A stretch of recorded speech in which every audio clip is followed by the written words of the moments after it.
What is up, viewers? Spang here, bringing you another World of Tanks gameplay commentary. This is going to be a viewer-submitted replay from DJ Navy Seals. Can't say I've gotten one from him before, or if I have, he has since changed his name.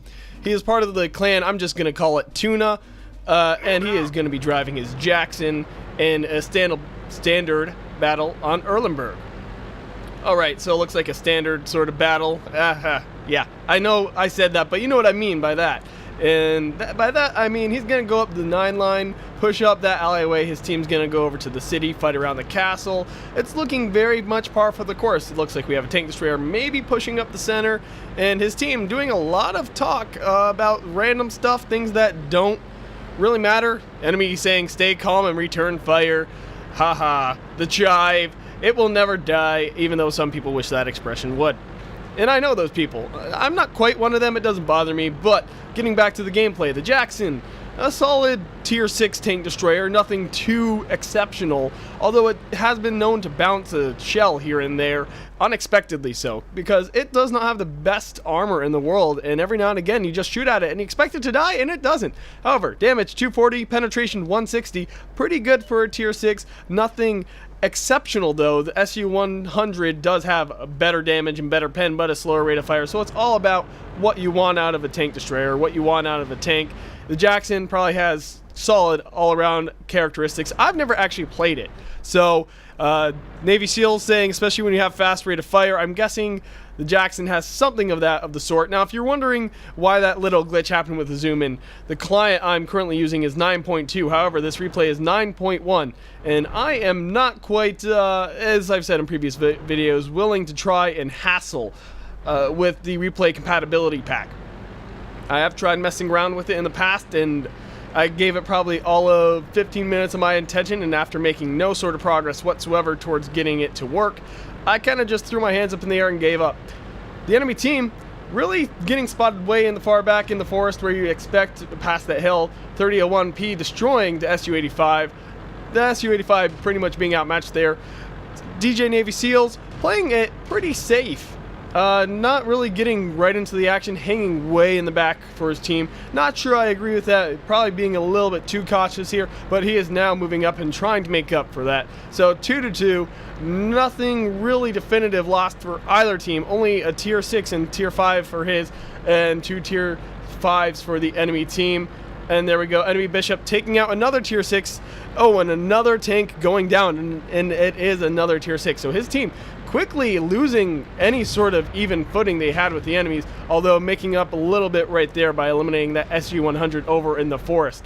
Right here, he will have a shot on this 3001P. His team very badly losing the left side of the map and almost completely lost at this point. His entire team mostly on this side of the map.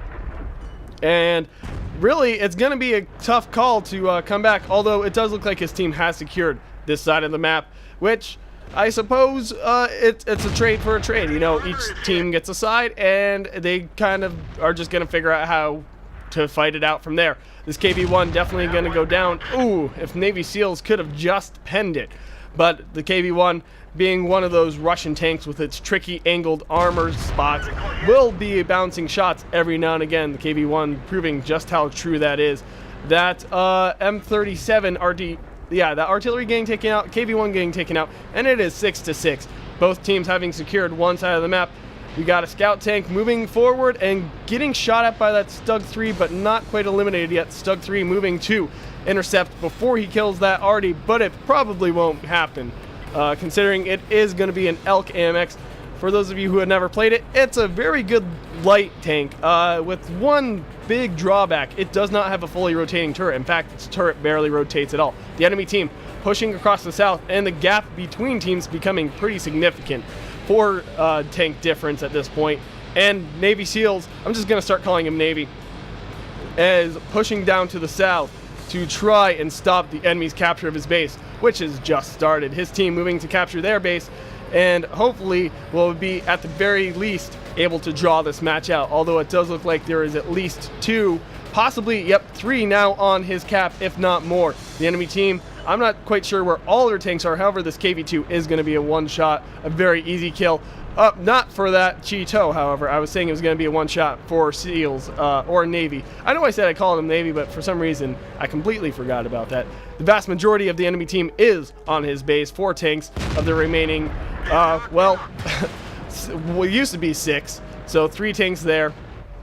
And I do not agree entirely with Navy's approach here. He is sitting right out in the open, although I suppose he did it out of desperation and a hope to spot and kill the enemy team. Surprisingly, the shot he did take was for no damage whatsoever. Like I said, the Jackson, every now and again, proving that its armor is able to take around and keep on going. The enemy team still trying to capture. T-80 gonna die right here. Oh, nope. Choosing instead to aim for the M6, probably the better option, considering it has been on the cap for longer.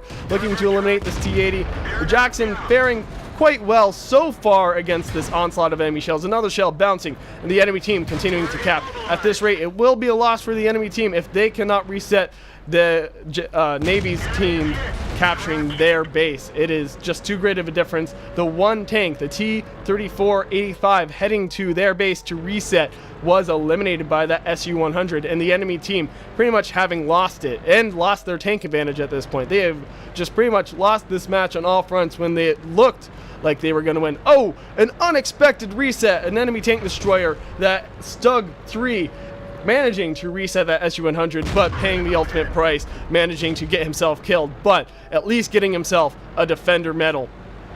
The enemy team still trying to capture, and they might, although it is just down to this VK3601 and this M6. Now just the M6, the Jackson moving in for the final kill, and Navy will cinch this match with probably 4 kills unless this final kill is taken from him, or unless he completely whiffs the shot.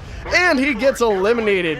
What an unexpected event, although not entirely surprising considering how, I mean, let's be honest, he was being quite reckless in his assault, but it is what ended up saving his team from a capture loss. So in the end, proving himself to be quite a valuable team member, even if he was playing a bit reckless and wasn't showing the most amount of skill, it was just enough to win his team the match. So let's go to the post-game stats and see exactly how well he did.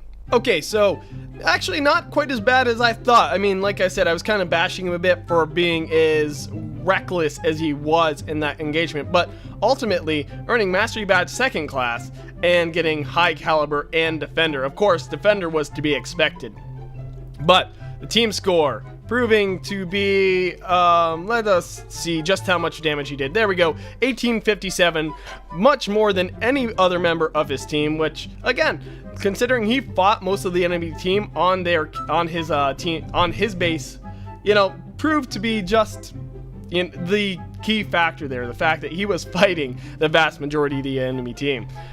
Right here, only about a little bit of damage blocked by armor, but a total of 11 shots taken, pretty respectable considering it is a tank destroyer, the Jackson, which is, again, like I said, I have never been afraid of them, and I've never been too impressed by them as a tank in general. So the fact that he was able to do as well as he did in it, even without showing the highest level of skill, is still quite telling.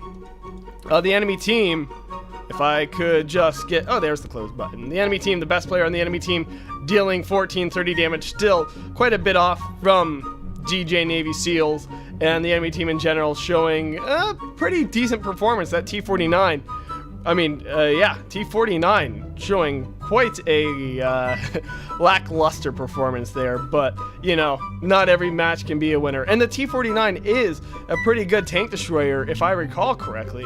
It's just, again, this is back in the 9.1 replay, so I could be recalling incorrectly, but I believe the T-49, there is another T-49, which is a tier 8 scout tank. I could be mistaken. I'm not too familiar with the new scout tanks quite yet, but anyway, that's neither here nor there. Let's go back on to the detailed report, making quite a bit of credits. He would have made much more if he was running premium. His experience would have been noticeably higher had he been running premium as well, but that's always the case.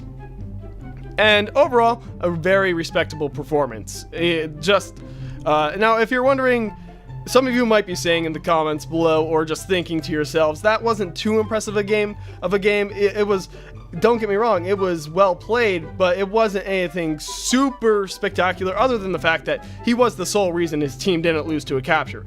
Like I said, he had enough sense to turn around and take it to the enemy team. But some of you might be saying, well, I've played better games than that, and I don't think you should have uploaded this. Now, and I know I said that I wanted to start bringing like a much higher level of quality in my games. In my most recent replay guidance video, the instructions on how to submit, but this was sent in before that new video came out, so this is just kind of grandfathered in, as well as will be all the 9.1 and 9.2 replays. That's really not starting until 9.3, where I'm probably going to be being a lot more critical of what does and what does not get uploaded to my channel. And overall, I was kind of happy with my commentary. If it's not too conceited or self-centered to pat myself on the back, I think my commentary this match just shows that I'm gradually getting back in the groove and starting to get a feel for just how to do this again. I've been out of the game for a long time. It's several months. I mean, I got deployed, and then there was that whole hiatus I took after being deployed. So all these are just great practice, if nothing else, for getting me back in the action. But anyway, I've rambled on long enough. If you like this video, click that like button. If you want to see more, subscribe. And if you got a replay, be sure to check the description below for instructions on how to submit. And as always, this has been Spang, and I am signing off.